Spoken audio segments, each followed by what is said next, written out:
questionable there, you know what I'm saying? You got to watch it nowadays, man. You go to a restaurant, you got these little wine glasses, okay? They look like wine glasses, all right? And if you have anything in that glass, like tea or something like that, people start, whoa, is the pastor drinking now? Y'all don't ever do that, do you? We don't want, you got to watch it nowadays. They be thinking I'm drinking, okay? I do drink. I drink every day. Water, tea, I drink every day. Just don't drink that other stuff. Well, today I want to talk to you about something really, really quick, but I do believe it's relevant to what we need today. We need miracles, okay? We need God's power on demonstration on the earth. We have a lack of that in this world today, and so with that comes, people that don't believe. People walk away from God. Well, if He's really as powerful as you say He is, then why don't we get to see some of His demonstrations and power? Well, at Revolution Church, we are praying that we see more of that, because I believe the church should reflect God's power just like Jesus reflected God's power. Do y'all believe that? Amen? That means when anybody came to Jesus, when He was walking on this earth and they had a need, did they leave with that need? Or did that need get met? It didn't matter what it was when they came. And I want this church to be that way. When somebody comes in here, I want you to leave different than when you came. Amen. I want you to be touched by the Master, not ooh and awed by me. I don't even care if you remember who I am. Amen. As long as the great I am touched you, that's what I'm after. Amen. So I want to pray and I want to get right into this. We won't be long today, but if we are, it'll be okay. Okay. Y'all will be fine. Amen. Father, we come before you in the name of Jesus, and I ask you, Father God, to fill my mouth with your words, that I would speak what you would want me to speak. I would say what you would have me to say. And I thank you, Lord, that in the name of Jesus, nobody would leave the same, that you would touch our hearts, Father God, and change us from the inside out. In Jesus' name, amen, amen, amen. So is God still doing miracles today? Some. Or have they passed away? I mean, that was something that they did in the Bible, but today there's not so much of that going on. So is God doing miracles today? Yes, He is doing miracles today. How many of you know that God wants to do more miracles? How many of you know God loves doing miracles? Jesus loved walking on the water. God loves splitting the sea. God loves doing these things. Why? Because it makes Him known to people. Amen? And God likes to be made known. And many of us in this room, we're faced with different things in life. Different things are going on. Different voices are feeding our ears information on a daily basis. And sometimes we just don't know what we believe. Or we just don't know what we believe in. Okay? Because of all the chaos and confusion out there. But let me just let you know, God is very simple. He's easy to understand, okay? And He's usually that real small, still voice that's speaking to people even right now about, I love you, I got you, I will help you, I will deliver you, I will empower you. That's the God we serve. So the Bible says concerning miracles is in Hebrews 13:8, it says Jesus Christ is what?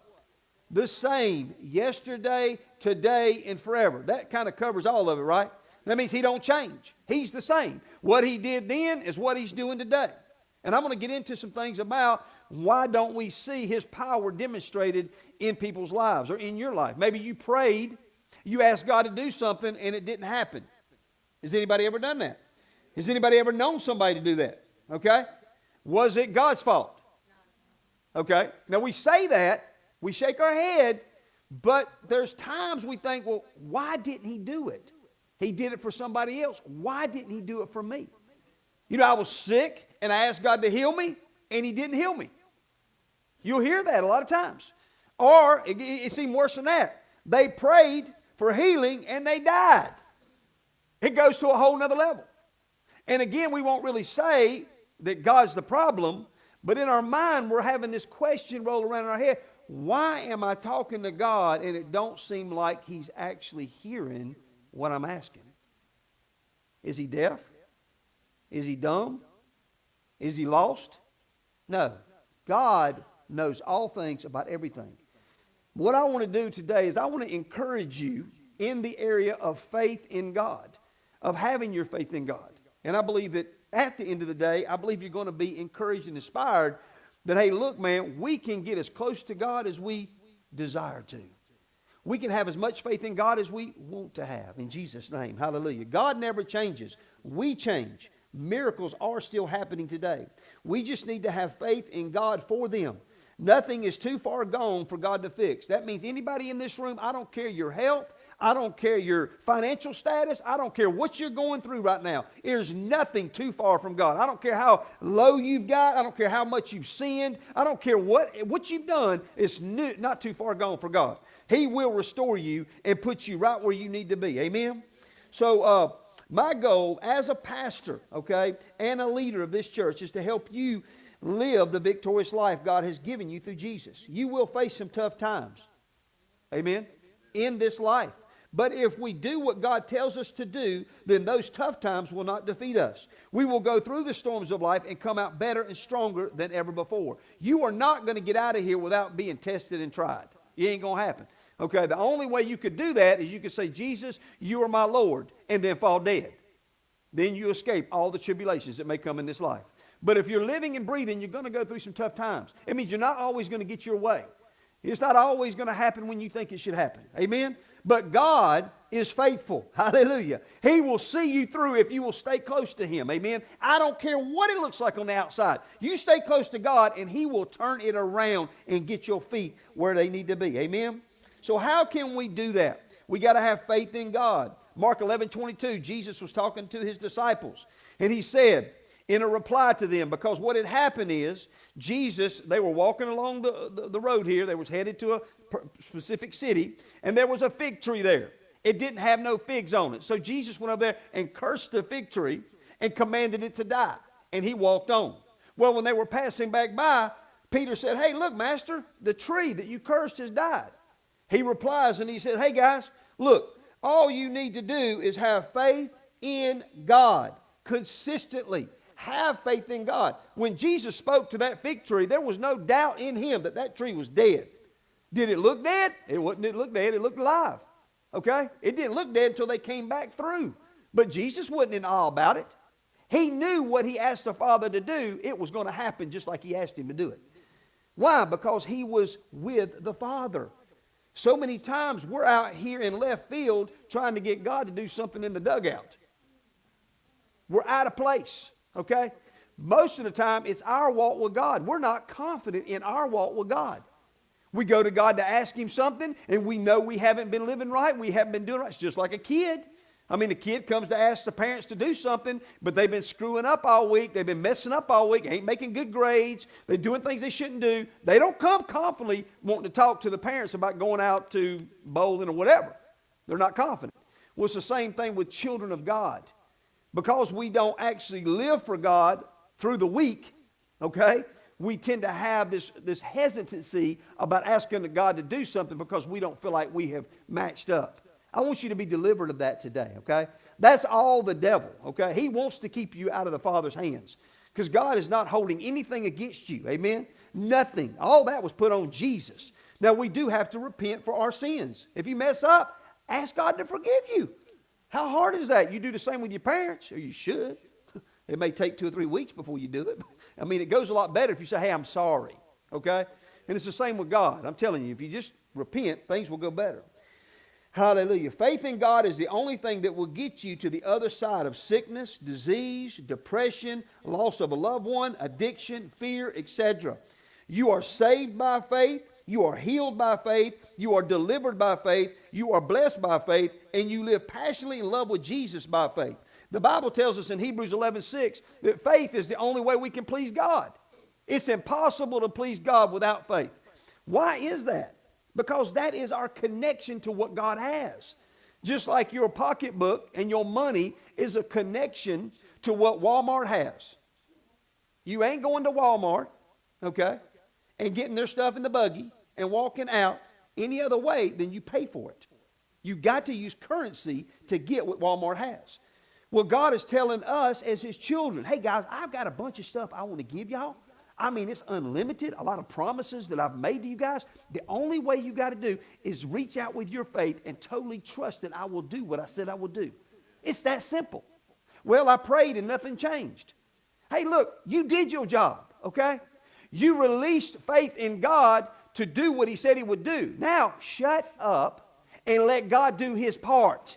Would y'all, you know what I'm saying, okay? Just because he don't do it the next day don't mean he ain't going to do it, okay? He's going to do it, all right? He don't lie.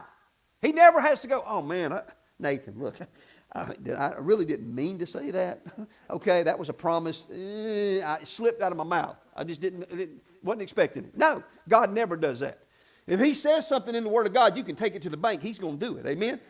Well, Nathan, you know what, man? I just know that, I've seen people, they prayed for certain things. They prayed for healing. They prayed for this, prayed for that, and it didn't work. Listen, we don't live by other people's experiences with God. We live by the Word of God. Period. Okay? There's been times in my life things didn't work out like I thought they should. That don't alter who God is. Amen? God don't change. Why? Because he don't need to. Amen. Who needs to change? I need to say, God, forgive me. What have I done wrong? Because I don't know about y'all, but God's track record is pretty clean. He ain't got a police report. Okay? He ain't got no bad luggage. No, man, he's good. He's good to go. Amen? Hallelujah. So you were saved by faith. Glory to God. Y'all do know that, right? You were saved by faith through grace. Through grace. Grace supplied salvation. Your faith obtained salvation. That means if you don't put your faith in salvation, you will not be saved. Okay? You can't go to church long enough to be saved. You can't go to church every now and then and be saved. Okay? I'm just being real with you guys. You can't show me somebody that goes to church every now and then, occasionally, when I feel good, and their life is where they really want it to be with God. Church should be a big part of your life, guys. Not because I want more attendance and more people in the building. No. I'm a pastor that cares about you. I want to see you cross the finish line and get to heaven, okay? Because hell is real, all right? And there's people that are going there daily, okay? I don't want to see anybody go there. And I definitely don't want to see somebody that attended the church to go there. And it can happen, okay? It will happen. If we live long enough and Jesus comes back and he raptures the church, that means we get called up to him. That means you leave your body. Sadly, there could be a lot of people still left in church. I don't want that to be the case here. So I'm going to be all up in your business at times. I'm going to be one that's going to be straight with you. I'm not going to pat you on the shoulder. Why? There's too much at stake. We're talking about eternity here. We ain't got time to play games about this stuff. We ain't got time to be, coddling each other with stuff that we don't need to be doing. No, if you're wrong, you're wrong. Let's get it right. Amen? And let's just go after God. Hallelujah. I don't know about y'all. I'm in love with Jesus, man. I am sold out. Whether I was up here preaching, it don't matter. I love Jesus. Amen. I love him with all my heart. And I'm going to give him everything I got. And I want y'all to do the same. Amen. Jesus is the same today as he was walking on the earth. Jesus did miracles when he was here on the earth, and he's still doing them today. The Bible makes it very clear that he does not ever change. The ones that need to change is us.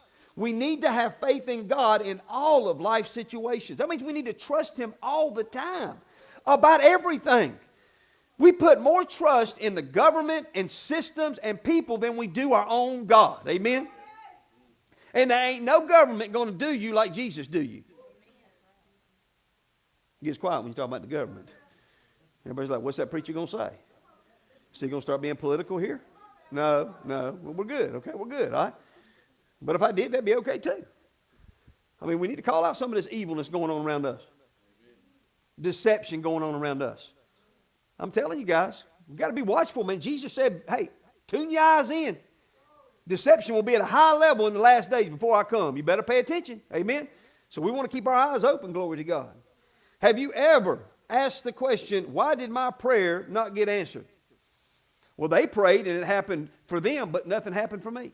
They prayed for healing and got it, but someone else prayed and they didn't get it. And that could be a need, financial need. It could be whatever. Just fill in the blanks, whatever you've heard, okay? Does God have favorites? Yeah, I'm his favorite, okay? I just want to let y'all know that. But other than me, he's good with everybody else, okay? No, he does not have favorites. He does not have favorites. Everybody in this room is his favorite. Whether you're saved or whether you're not saved, he loves you. He loves you. Does his word work for some, but others it don't work for? Does God's word have the power to save, heal, deliver, provide, and protect?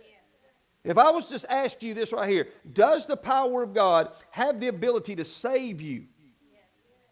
There is nobody that goes to church would ever deny that right there. We believe God wants to save everybody, right? That's not even a question. But if I was to ask you, does God want to heal everybody? You get all kinds of, wherever. Does God want to bless everybody? The same God who heals and saves and protects and blesses, He's the same God. He don't change. Let me ask you this. How much sickness and disease is in heaven today? Do you think there's some people that are strung out on some meth today that are just kind of up on the streets of gold going, wow, man, I don't know about it. Man, what do you think? Well, I'm working on it. I'm working through this mess. No, there is none of that going on in heaven today. And what did Jesus say? Pray that my Father's will be done on earth as it is in heaven. Jesus came to demonstrate what heaven was like. And He healed all those that were sick all the time. There was nobody that came to Jesus wanting to be healed that left sick. But yet, why don't we spend time on that right there? Does anybody in the room ever experience sickness? Do you look at that sickness in any form or fashion as a blessing from God? Like, I'm so glad I'm sick today. God must have had a reason in this right here because, it's just, somebody else, you got to carry your own cross. So I guess this is my cross, cancer. There is no blessing in disease, cancer, sickness, disease. None of it. There is no blessing in that. So my Bible says that the devil comes to do what? Steal, kill, and destroy. And I'm going to tell you something right now. And we walked through it firsthand with her and her kidney. God was wanting to take her. Watch it now. The devil was wanting to take her out. Okay? He wanted to take Jared out too. But I'm going to tell you something. God woke us up. We got connected to God, and He made it all happen and got us where we needed to be at the right time. That's what God does, okay? God will bring you out of disaster.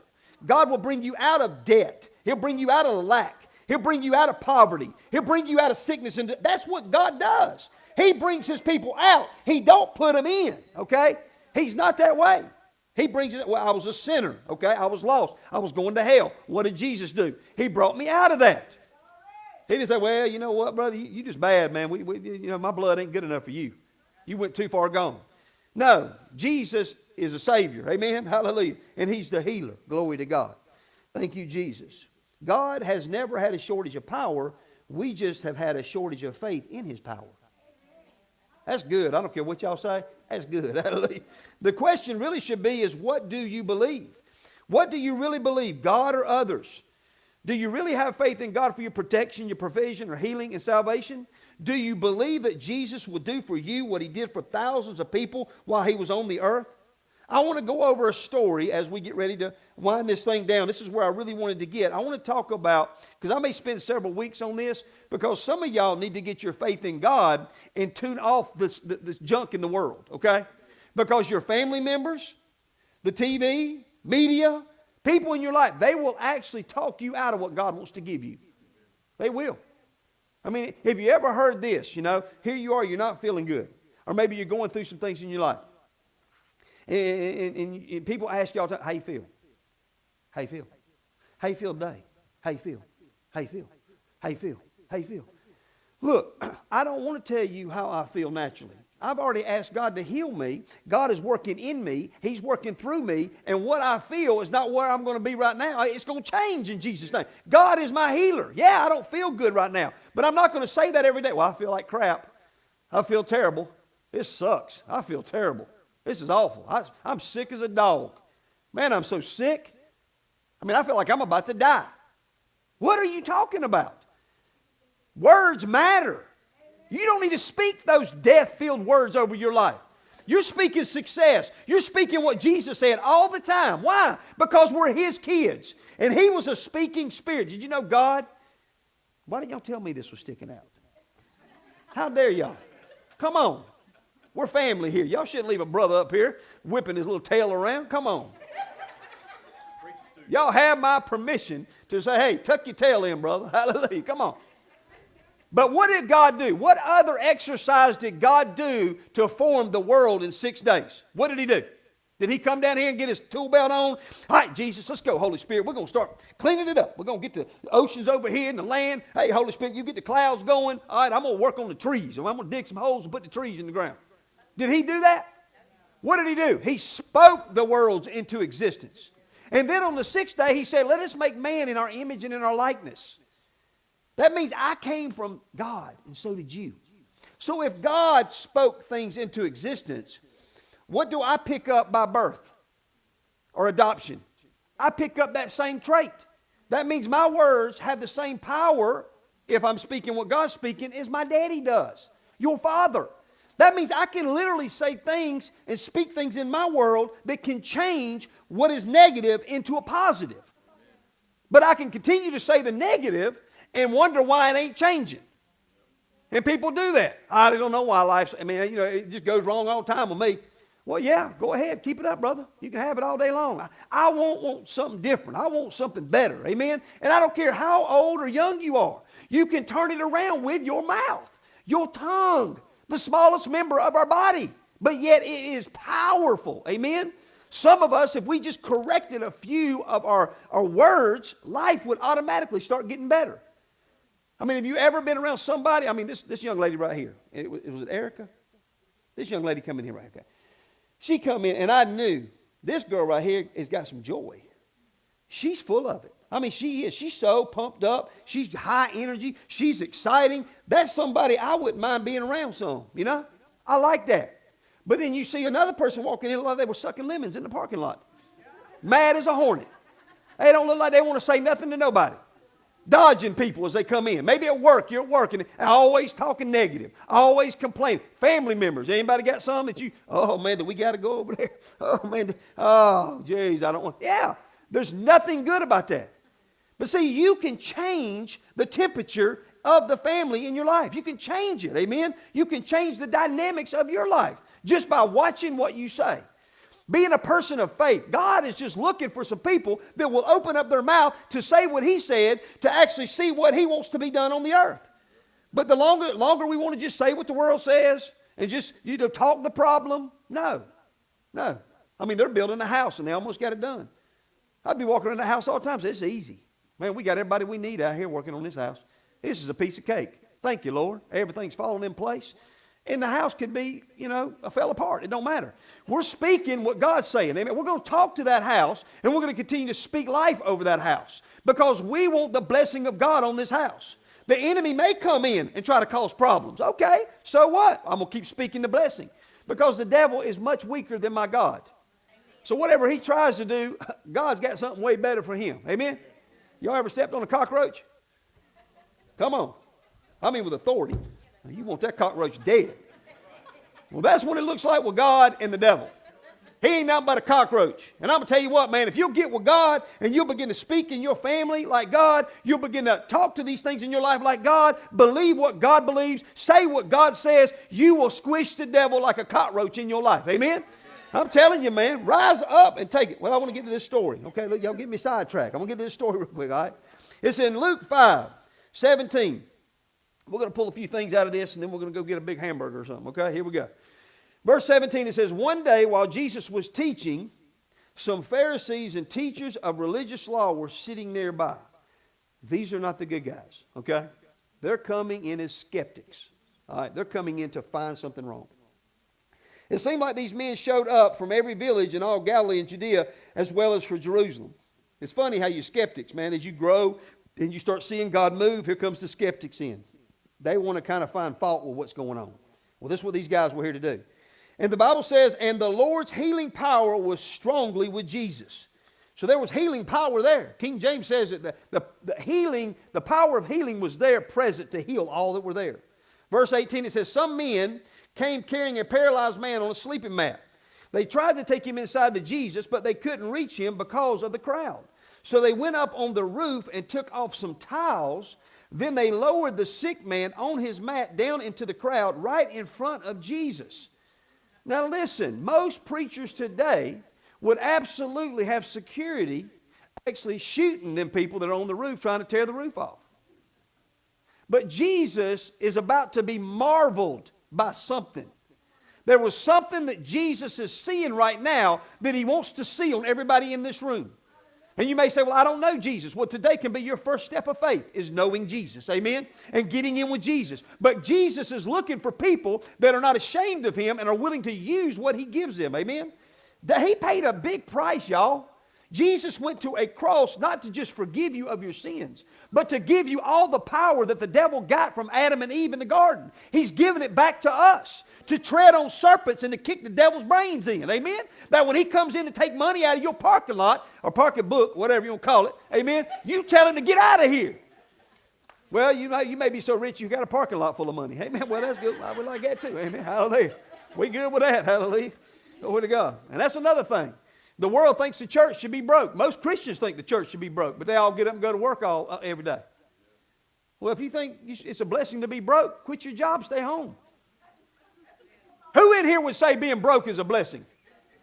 My gosh, man, we spend most time, man, looking at these rich people on YouTube and all their mansions and their cars, and we don't say nothing, but we're like, wow, man, that looks pretty cool. So all the devil's family, they're supposed to have all the things, but God's kids, nah, man, when we all get to heaven.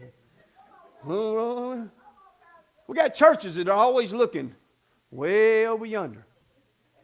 I don't know about you, but my daddy made this place. Not the devil, okay?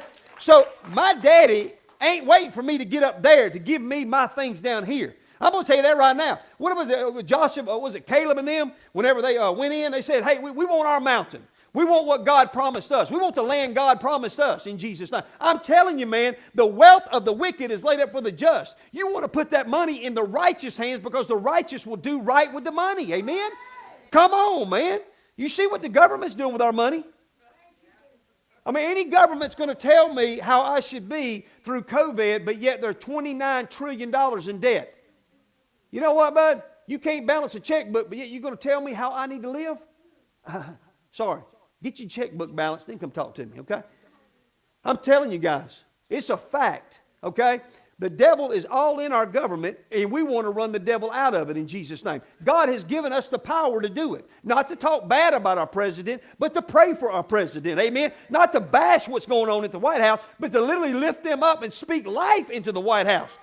I mean, come on, you got leaders in this country of ours. Yeah, okay, we can just blank, okay? But my point is, that ain't going to get us any closer to redemption and revival and healing, amen? We got to lay that stuff aside and go, hey, we're here for such a time as this. God said His Spirit would be poured out on all flesh in the last days. Except if somebody was president, He wouldn't do it. Don't matter who's in office anywhere. Right now, the governments in the world are confused about what's going on. Why? Because they tried to play their hand real early. The devil tried to go ahead and unleash the tribulation too early. See, the tribulation can't happen until the church is out of here. We're holding them back. The devil ain't, man, look, if the Antichrist was to expose himself right now, some wild, fired-eyed preacher would run out there and say, come out of him in the name of Jesus. We'd cast the devil out of the Antichrist. Because we have the power. We're the church. Amen? And as long as we're here, this is the way it's going to be. Y'all just better know it. Hallelujah. This is the way it's going to happen. Let's go on with this guy right here. They're having fun, man. They're ripping tiles off. It's getting crazy, okay? And Jesus saw them. He said, seeing their faith. Woo! He saw their faith.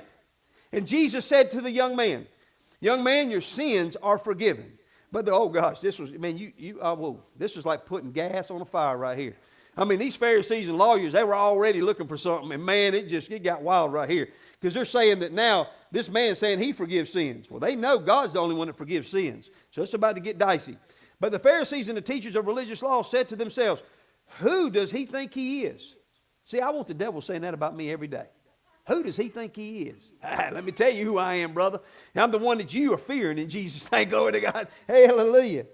That's blasphemy. Only God can forgive sins. Jesus knew what they were thinking, so He asked them, why do you, ain't that cool? He knew what they were thinking, and He revealed it to them. Do you know you can know what people are thinking? The same Spirit that was in Jesus is in you. So when somebody's being ugly and rude to you, why don't you just, catch up with the Spirit and say, hey, bro, why are you thinking that? What's up? Don't be doing that. Don't be doing that no more. I hear you. I hear what you're saying in your head. And then they get saved, amen? Because they know, well, wow, you didn't know that. Hallelujah. Glory to God. He said, why do you ask the question, or why do you question this in your heart? Is it easier to say your sins are forgiven or to stand up and walk? There you go, right there. There's a prime example right there. Is it easier to say your sins are forgiven or rise up? This guy's got palsy, y'all. He's laid out. I mean, he can't move nothing. He had to have his friends bring him. So Jesus is saying, what's harder? Is it harder to forgive their sin or to raise them up? I'm asking you, which one's harder? To God, neither. That's your God. That's my God.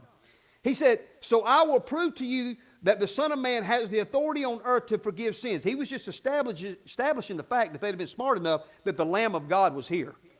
He was here. Okay, y'all guys, y'all chill out. Y'all ain't got to look no more. The Lamb that takes away the sins of the world is looking you eyeball to eyeball. Won't y'all kind of get a clue here, okay? But they didn't. They just got madder. Hallelujah. Then Jesus turned to the paralyzed man and said, stand up, pick up your mat, and go home. And the guy said, I can't move. I can't get up. Jesus, man, I ain't walked in years. I can't move. I can't get up. Could he have said that? Oh, yeah, he could have. He didn't have to get up. He didn't have to obey Jesus. He could have stayed right there on that mat. But he made a decision. Jesus spoke. I'm going to do what Jesus said. My body is telling me not to do it. My body's telling me, no way, Jose. I got the palsy. And he's telling me to get up and walk. He said, get up and walk. At this time, dude, they didn't know who this cat was. We know him as Messiah. They didn't, okay? They're all scratching their head like, man, okay, I mean, it's wild things happening. I mean, okay, I think I'll do it. He had to make the choice to obey Jesus. He could have been in doubt and done without. He could have just said, no, it's not my day. You know, God's put this on me for such a time as this. This is, you know, it helps me reach more people when I'm this way. Oh, really? Okay. Well, Jesus busted a lot of witnessing going on with their bodies in his day. Because I can tell you this right now. If you're sick and you get well, you tell me which is better. Is being sick better or is being well better? Just be honest with me. I mean, we got 4 or 5 people saying yeah. Everybody in the room. When your nose is running, when you're coughing, I mean, nowadays it's automatic COVID if you got that, okay? I mean, you can't even hardly breathe hard. COVID. You know how many tests I've had for COVID? 1. And I fought like nobody's business. But I had a heart stent put in, so they made me do it. But I fought them all the way through it. Okay? Because I think this is crazy. I have never, other than that, why? Have I had a runny nose since then? Yeah. Have I had a cough since then? Yes. Okay? Listen. My trust is in Jesus Christ. And I can tell you right now, if my God ain't big enough to keep a COVID off me, then I'm going to go look for another God to serve. And I want everybody in this room to know this right here. I don't care what's going on out there. You put your faith and trust in God, there is no plague that will come near your dwelling. Psalms 91 tells us. You can stand on God's word, and I don't care what is going on out there. All hell can be breaking loose out there, and it is. But you can trust in your God, and He will sustain you. Every time. Well, you know, brother, you just have to use wisdom. Yeah, I'm using wisdom. I'm trusting in my God. Now, I'm not saying even when we opened up back in June, we wasn't in here kissing each other. We didn't have a holy kissing session. And we're just going to prove God heals no matter what. No, that's called ignorance. Okay, you're tempting God. That's stupid. Okay, we're not doing that. Okay, there's nothing wrong with obeying and staying. I mean, I like that 6-foot distance even right now. I don't want nobody all up in my business. Heckgum, I'm in Walmart and I got some lady all up in my back right here. Whoa, gee, man, come on now. I don't know what you've been doing. You know what I'm saying? So that right there, Dr. Fauci has got my salute on the 6-foot distance. I like that. Hallelujah. But this guy right here, he was asked by Jesus. He told him, stand up, pick up your mat, and go home. And look what happened. And immediately, as everyone watched, the man jumped up, picked up his mat, and went home praising God. Everyone was gripped with great wonder and awe, and they praised God, exclaiming, we have seen amazing things today. When's the last time you went to church And you saw somebody in a wheelchair get up and get out of the wheelchair. You seen the hospital, the ambulance stop by and say, hey, look, we was headed to the hospital, but we felt like we'd be better to come see Jesus first. They come in here with a stretcher. They walk out with the stretcher beside them. Amen. That's when you start seeing strange things. That's what they saw then. That's what I want to see right now. Man, when I was partying in the world and I was doing drugs and alcohol, I didn't go to a party that wasn't happening. That means if I walked in and y'all are playing some lame duck, Michael Bublé music, I'm out of here. You better have some ZZ Top and some Def Leppard, and we got to see people just being, going. That was the party that I was after. I think the church should be filled with the power of God and people getting healed just like this all the time. Boom, boom, boom. I'm telling you, that's what we're going to have here at Revolution Church. I'm telling you we are. And we're starting 21 days of prayer and fasting August 3rd right here at Revolution Church on a Wednesday night. We're going to kick it off. And for 21 days, this cat right here is going all out for God. Amen. I'm going to be at this church from 7 to 8 every day, Monday through Friday, at 9 o'clock on Saturday, and I got to go to work like everybody else. I want God to move. I want His power on the earth, because when the power shows up, atheists will say, yes, I believe. People will say, I believe, when His power shows up. Amen? So they were blown away. So Jesus is the same yesterday and today and forever. Do you believe that Jesus will do that for you?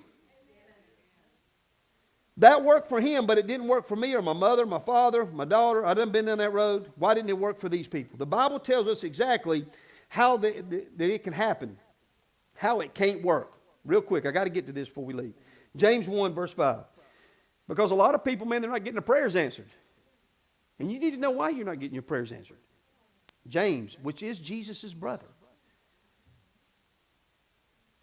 Caitlin, make sure you have me some ice cream ready, okay? I'm going to try to come see you today. Don't work too hard, hallelujah. James 1 says this, verse 5. If you need wisdom, ask our generous God, and He will give it to you.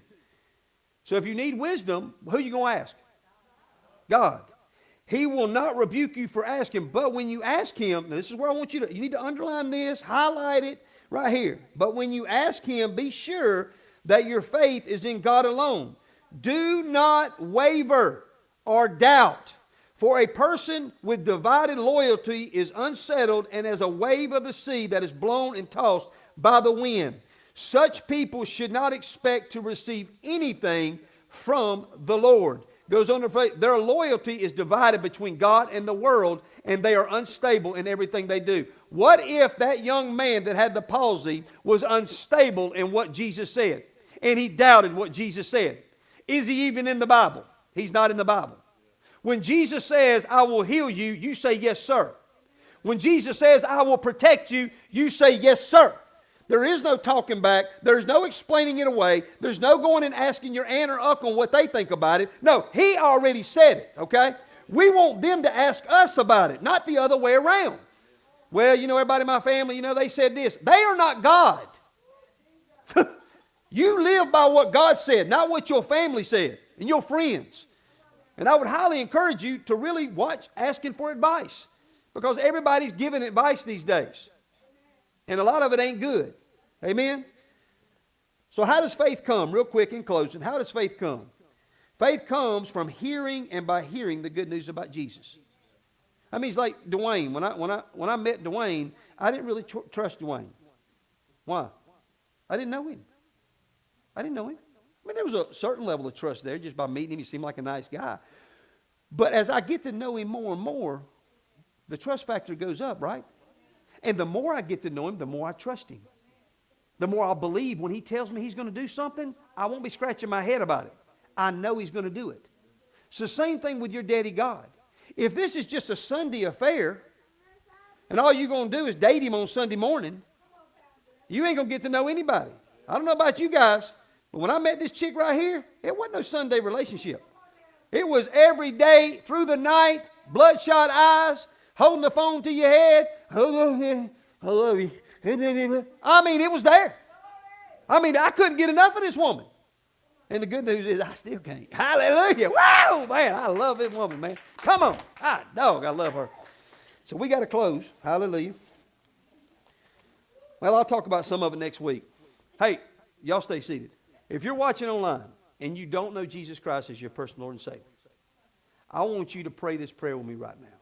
Because all it takes is you praying this prayer, and Jesus will save you right now. Just pray. Say, Father God, I ask you to come into my life. Jesus, be my Lord and Savior. I want to know you. Forgive me of all my sins. Touch my life right now, Jesus. I give you everything I have. Save me and fill me. In Jesus' name. Amen, amen, amen. Thank you for tuning in, and we will see you next week. Hallelujah.